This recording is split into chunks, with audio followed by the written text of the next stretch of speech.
All right, hey everybody in Facebook world. Rusty Noakes, ChristFitFusion.fit. We just had a banging workout. Here's all of our peeps. Y'all take a look at these good looking ChristFit troops, right? Say hi everybody. I know it's dark, it's a little bit cold, but we are faithful to get our workout on and do it anyway.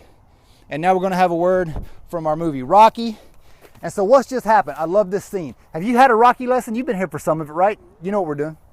All right, so Rocky goes to the gym. And Mickey's got a message. Goes up to Mickey, you got a message? Yeah, I got a message. Gives him the card, Miles Juergen, that's the fight promoter. Miles Juergen's been looking for you. And Rocky's walking off and he has that word with Mickey. And Rocky gets a little bit ticked off. And he says, for 6 years I've been coming to this gym and for 6 years you've been sticking it to me. I want to know how come. How come you've been sticking it to me? Mickey said, you don't want to know. You don't want to know. Rocky says, I want to know. Oh yeah, you want to know? I want to know how come. How come you've been sticking it to me?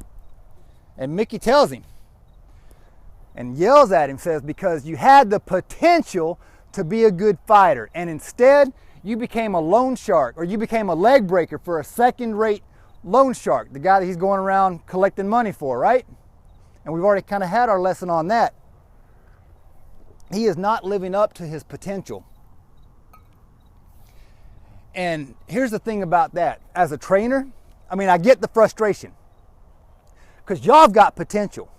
Our other class has potential. My clients have potential. My other boot camps, everybody's got this potential. I see this potential in people. Some people reach their potential. Some people really put it in. And some people do their homework on the off days. They're doing their cardio, or they're doing their whatever they're supposed to be doing in between. They're eating right, yada yada. Some don't. And so we have a banging workout. I come back 2 days later and I meet with so-and-so and, all right, how's it going? What'd you do on your off day? Well, all right, well, how's your diet? Well, about that. Well, what are you reading? Are you in the Word? Give me a good word. What you reading? Well, I hadn't been reading lately. Okay, so you understand that what we're trying to do here is to get Christ fit. You eat a healthy spiritual and physical diet, you exercise spiritually and physically, and you do them both consistently, every day, even if it's something little. And you signed a document saying you would commit to that. Now, I'm not going to get legalistic, and I don't beat them up, and I don't want y'all to feel beat up over this either. I am going to challenge you, though. Because see, what happens is they don't get the results that they want. And I see the potential. I'm like, dude, if you would just take 15 minutes, 15 minutes. You'll take 15 minutes to swing by the cigar lounge. You'll take 30 minutes to soak in the tub. I'm all about a good soak in the tub, but come on. You either want it or you don't. And if you want it, you'll find a way, not an excuse. So Mickey sees that potential. He sees that potential, and it's aggravating. Because he wants what's best for Rock. He wants him to live up to that. 3 questions. Do we ever seriously ask God? Put yourself in the position of Rocky. You ever go to God and like, I want to know why you keep sticking it to me? You ever feel like God's sticking it to you? And I don't mean in a vengeful way like he's out to get you, but just kind of gnawing on you, just kind of pushing you. Just kind of like, come on, step up. I know you can do this. I want you to, or I want you to cut something out, whatever. We all got our own little things that he prompts us with. Maybe you buy too many shoes. Maybe you drink too many Cokes. Maybe it's bigger than that. All I'm saying is, you ever feel like God just won't leave you alone? Kind of like he wouldn't leave Jonah alone. Jonah, why you keep sticking it to me?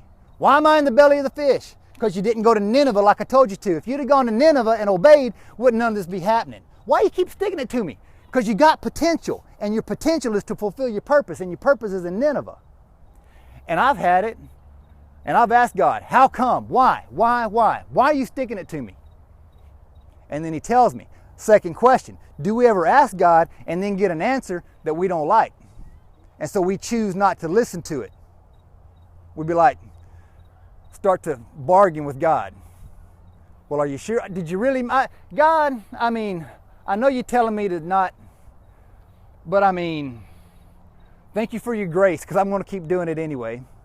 Or I know that you want me to start, but I will. I'm going to do that. In just next month, I will. But we hear these answers sometimes. You got to ask. The third question is, are we afraid to even ask? Are we afraid to even ask? Hello, Elisa. Hello, Reem Snyder. Omar, what's up, dog? Omar's live And live. He is on the live feed and he is live here. That is awesome. One of these days I'm going to do Facebook Live and Periscope and face them to each other. And we're going to be like live Facebooking on Periscope and just like freak it out. It's going to be awesome. But anyway, sometimes we're afraid to ask God because of what he might say. If I ask God, what's he going to tell me? Oh, we always assume the worst. He's going to tell me to give up my career and go live under a bridge in Mexico and minister to... He's going to tell me to go marry somebody that I don't love. No, he ain't. No, he ain't. He has got a plan. You have to acknowledge, if you believe in God, his plan is better than your plan. And you know what? So what if he told you to quit your job and go live under a bridge in Mexico? If that is his plan, that is his plan. He's either God or he's not. But don't be afraid to ask, and then don't be afraid to obey when you hear what he says, because it will help you live up to your potential. You got to either believe it or you don't. And if you believe it, act on it. You don't want to be at the end of everything and have people saying, man, they had so much potential. That is like one of my greatest fears. I don't want to be looking down on my casket and having people like, man, that Rusty, he had so much potential. You know what I'm saying? How sad would that be? And I'm not telling you got to do everything perfect. You're going to bump your toes all along the way. But you're picking up what I'm laying down, right? So Mickey says it's a waste of life. You become this leg breaker, this thumb breaker, this collector for this loan shark. It's a waste of life. What are you doing, man? You're a boxer. And Rocky, bless his heart, I mean, he just clueless at this point. He's just bouncing around. He's a boxer. He ain't training like a boxer. He's kind of going through the motions. He can probably box better than the average bear, but he's going through the motions. Am I a Christian that's kind of going through the motions? Am I training as a Christian? Am I a boxer? If I'm going to be a boxer, I need to be hitting the gym. I need to be doing what I do. Now, if he's in a position where he's not making enough money and cash flow and he's got a moonlight, that's fine, but he ain't got to go be some leg breaker.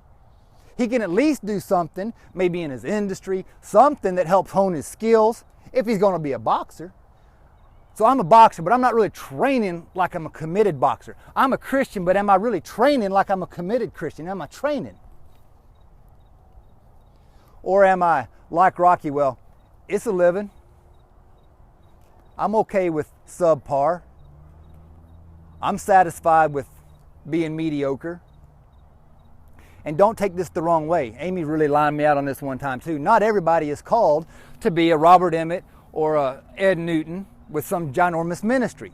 But you do have a purpose. And even if you were not called to be in some spotlight deal, the Ed Newtons and the Robert Emmets and the Billy Grahams, they've got a lot of people that you never even know of that they could not pull off what they pull off without dozens and dozens of other people fulfilling their purpose. So as a Christian, am I doing that? Am I seeking that? Am I even asking the questions? Think about that. So Mickey's kind of disgusted because he sees a waste of life. So my deal is this: fulfill your purpose. Your purpose is Jesus. Your purpose is Jesus. Whatever you do, whether it's in word or deed, the Bible says do it all to the glory of Jesus Christ, giving thanks to God the Father through him. So whether you're whatever you are, I mean, we need people that do the mundane stuff. I'm glad we got people that pave these parking lots and do all the stuff that we do. Do it for the glory of Jesus. Now, sometimes your purpose is your vocation. I'm in that role right now. My vocation is my purpose, and I thank God for that every day. Some people, they just do a job. It's just a job, and that's okay too, but their purpose is outside of that. You know what? You've got purpose in your job. Your purpose is to be whatever you are. Diane's an accountant. She's not an accountant. Diane is an ambassador of Jesus Christ disguised as an accountant. That's your purpose. That is your purpose.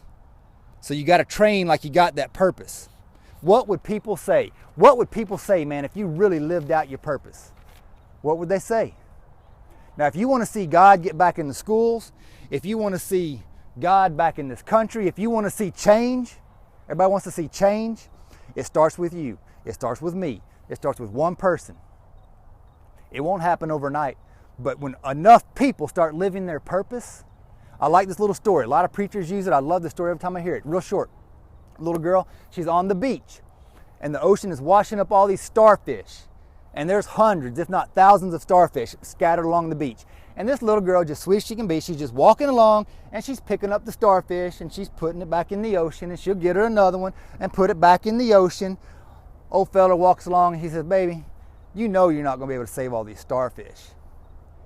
And she says, yes, sir, I understand, but I can save this one, as she puts it back in the ocean. And I can save this one. One little starfish at a time. And if there's enough little girls out there picking up starfish, a lot can get done. But we've got to be living our purpose. So do you have a manager? Jurgens asked him, do you have a manager? He goes into the office, no, I ain't got no manager. It's just me. Wrong answer. You need a manager. Holy Spirit's our manager. He's that guy in our corner coaching us, giving us those play-by-plays and how to sharpen our game, where we need to guard, where we need to go, how we need to do. That's our manager. We are each other's managers, accountability partners. Iron sharpens iron, right? Iron sharpens iron. You got to have a manager. God's the manager. But then he also uses people. He works through people in the flesh. So yes, he's our manager, but you know what? We got to have some of that accountability. We got to have people we're rubbing up against and talking about life with. And we can just say, hey, I'm blowing it. I need some help. And just like on the battlefield, Bible talks about soldiers. Dude, I'm on the battlefield. I'm under attack. I'm in a foxhole and I'm under heavy fire. I need somebody to come help me, just like in the real life. And then they send in the Apaches and the jets and lay it down, right? We got to come to each other's help like that. But you got to have a manager. Got to have a manager. Ooh, I like that. See, trainer. I'm a trainer. I'm kind of like my clients' managers in a way. Just wise counsel, ultimately. Ultimately wise counsel, somebody that can help you in the ring when you're in those fights. So Rocky goes in there. We're almost done. Rocky goes in there and he says, hey, I'd be a great sparring partner. He's under the assumption they want him to be a sparring partner for the champ to get ready for the big fight. Dude's like, Rocky, you don't understand. Would you be interested in fighting Apollo for the heavyweight championship of the world? And Rocky's like, deer in the headlights, no. Dude. And he's just like, he's out of my league. I'm a ham and egger. I'm a club fighter. It wouldn't be a good fight. I'm just like Moses, not me. I stutter. I can't go get those people out of Egypt. Just like the spies. I know God said this is our land, but nah, they're too big. They'll kill us if we go to try to take over the land of Canaan. But you got two guys, Joshua and Caleb, saying, dude, the grapes are as big as basketballs. God is blessing us. We are ready to go take this. The rest are like, dude, they are out of our league. Rocky's like, nope. Comes back at him, he says, Rocky, do you believe that America is the land of opportunity? Apollo does, and he's willing to give an unknown a shot at the title. And that unknown is you. It's the opportunity of a lifetime. You can't pass it by. What if God came up to you and said, Dave, it's the opportunity of a lifetime. You can't pass it by. I want you to fight for the championship of the world. How are you going to say no to that? Don't be afraid. I take that back. You might be a little bit afraid. I'd probably be a little bit afraid, but I would still do it in faith. I kind of had to back up because we talked about in our James study, sometimes those painful, enduring times that we do, there's pain, there's some anxiety, but we endure it. But you know, God has given us that opportunity of a lifetime. The opportunity of a lifetime. He is already champion of the world. He's saying, I want you on my team. In you and through you, I am going to go around the world picking up starfish. You know what? There are people going to hell. And when you start thinking about how long eternity is and what hell is all about, it ain't no fun. I just cannot imagine. My heart hurts to think about people that are not going to be in heaven. And we can't save them all. But if I go and get as many starfish as I can, and if you will each go get 1 or 2 starfish, dude, there's a lot more we're going to get in than not. So God is giving you that opportunity of a lifetime. And we sit there and say, no, it's out of my league. I can't do it. Yes, you can. I can do all things through Christ who strengthens me. You got to believe that. So when He calls you, you don't have to be afraid. Just take it to the extreme. He says, quit your job and go live under a bridge in Mexico and minister to the homeless. Okay, if that's what He really says, He's going to take care of you. And as hard as it may be, I can do all things through Christ who strengthens me. If that's your call, then He's going to give you the strength to do it no matter what.